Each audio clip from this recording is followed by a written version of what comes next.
Friends, welcome to my channel Mauri Guru. Friends, NEET 2027 में बहुत सारे चेंजेस हो सकते हैं। कुछ चेंजेस जो मैं आपसे डिस्कस करने वाला हूं, पॉसिबिलिटीज़ है कि नीट 2027 में आपके 10+2 को भी कंसीडर किया जाए। क्या है रिकमेंडेशन और क्या मेरा रिकमेंडेशन है, मीन्स मैं भी कुछ अपने पॉइंट्स रखने जा रहा हूं। आप लोग उससे कितने सहमत हैं ये भी बताइएगा, क्योंकि ये बहुत इंपॉर्टेंट पॉइंट्स हैं। कहीं ना कहीं आप लोगों के लिए, जो भी बच्चा मेहनत कर रहा है उसके लिए बहुत इंपॉर्टेंट पॉइंट है। क्योंकि केवल एक इंट्रेंस में जाके, एक इंट्रेंस एग्ज़ाम में जाके अगर आप इंट्रेंस एग्ज़ाम में सक्सेसफुल नहीं होते या कम मार्क्स लाते हैं, उसी के बेस पे आपका फाइनल सिलेक्शन डिसाइड होता है, तो ये कहीं ना कहीं आपके साथ अन्याय है। क्या हो सकता है, क्या रिकमेंडेशंस हैं, क्या चेंजेस पॉसिबल हैं, ये हम इस वीडियो में बात करेंगे। उससे पहले फर्स्ट टाइम चैनल पर आए तो सब्सक्राइब कीजिए, वीडियो को लाइक कीजिए और शेयर कीजिए। कोशिश करिए कि इस वीडियो को ज़्यादा से ज़्यादा सर्कुलेट कीजिए, जिससे कि ये जो रिकमेंडेशंस हैं, जो मेरा खुद का सोचना है और साथ ही साथ इस तरह की कुछ बातें भी आ रही हैं, ये अथॉरिटी तक पहुँचे, एनटीए तक पहुँचे और वो इस पे वर्क करे, जिससे कि बहुत सारे जो बच्चे हैं जो डिप्रेशन में चले जाते हैं, जो बच्चे अननेसेसरली डिसीज़न लेते हैं सुसाइड जैसी कुकृतियों का, वो बच सके। क्योंकि अल्टीमेटली हर बच्चा इंपॉर्टेंट है। दोस्तों, आपने देखा होगा 2025 में एक विनोद जोशी की कमेटी बनी हुई थी, जिसने कि केवल ये रिकमेंडेशन दी थी कि एग्ज़ाम में किस तरह से एग्ज़ाम को कराया जा सके, या बेसिक कौन से चेंजेस हो सकते हैं, जिससे कि जो कोचिंग माफिया हैं, जो कोचिंग इंस्टीट्यूट का कमर्शलाइजेशन हो जा रहा है, वो बच सके। अगर आप देखोगे तो कोचिंग कमर्शलाइजेशन इतना ज़्यादा हो गया है कि बच्चा 9th से ही स्टार्ट करता है अपनी प्रिपरेशन, चाहे जेई की हो या फिर नीट की हो।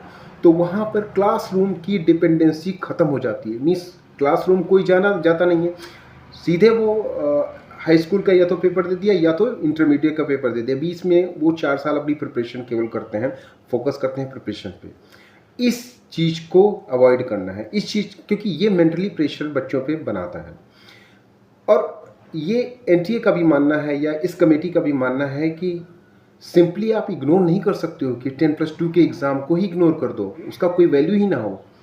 मीन्स जैसा कि बच्चे कर रहे हैं कि वो केवल पढ़ाई कर रहे हैं, स्कूल नहीं जा रहे हैं, स्कूल से कोई मतलब नहीं है, केवल आपका केवल कंपटीशन तैयारी कर रहे हो, कोचिंग जा रहे हैं, कोटा जैसे इंस्टीट्यूट में कहीं पे भी जाके वो कोचिंग कर रहे हैं। तो कुछ इस तरह से सामंजस्य इसका बैठ सकता है कि classroom is directly proportional to your entrance exam.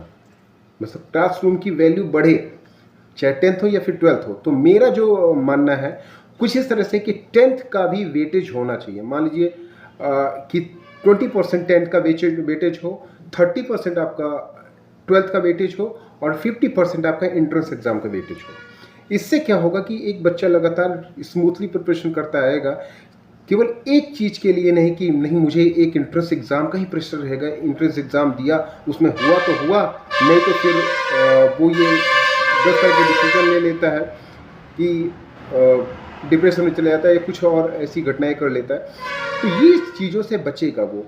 Actual में उसे शुरुआत से पता रहेगा कि हमारे 10th की भी वैल्यू है, 10th में हमें क्लास में जाना है, क्लासरूम में जाना है, वहाँ पे हमें प्रिपरेशन करनी है। जितना अच्छा मार्क्स आएगा वो हमारे एंट्रेंस एग्ज़ाम में या फाइनल सिलेक्शन में काउंट होगा। इसी तरह से 10+2 में भी जो मार्क्स आएंगे बच्चे के, जितने परसेंटाइल आएंगे, वो भी उसके काउंट किए जाएंगे।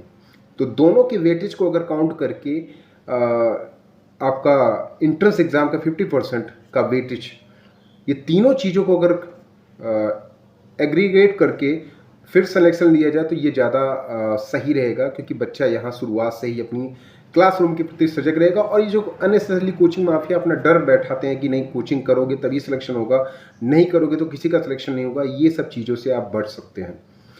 और यहाँ पे इस तरह से जो बच्चे टेंशन में रहते हैं वो भी चीज़ें बच सकती हैं। तो मेरा जो खुद का मानना है, क्लास की डिपेंडेंसी को बढ़ाना चाहिए, जैसे कि एनटीए भी कह रहा है। हालांकि ये डिसीजन अभी उसका नहीं है, लेकिन मेरा ये सोचना है कि 20% हाई स्कूल का वेटेज होना चाहिए, 30% आपका इंटरमीडिएट का वेटेज होना चाहिए और 50% आपका एंट्रेंस एग्ज़ाम का वेटेज होना चाहिए, जिससे कि सबकी वैल्यू रहे और बच्चा किसी भी क्लास को मिस ना कर सके और जितनी भी प्रिपरेशन हो सब बच्चों की इक्वल लेवल पे हो।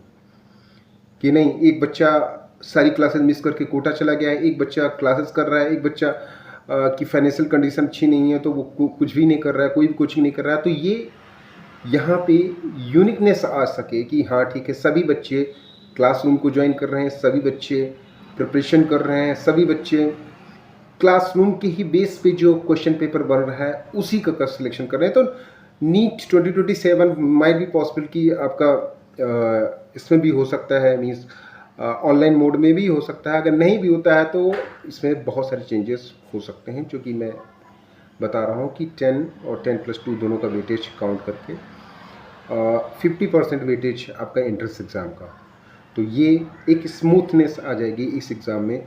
और अननेसेसरली केवल एक पर्टिकुलर डे में हमारी परफॉर्मेंस क्या होती है, इस पे हमारा कैरियर, हमारी लाइफ डिपेंडेंट नहीं रहेगी, तो हम स्मूथली अपनी प्रिपरेशन को स्टार्ट रखेंगे। ये मेरा है। कोशिश ये करिएगा इस वीडियो को ज़्यादा से ज़्यादा लाइक और शेयर करिए। That's all.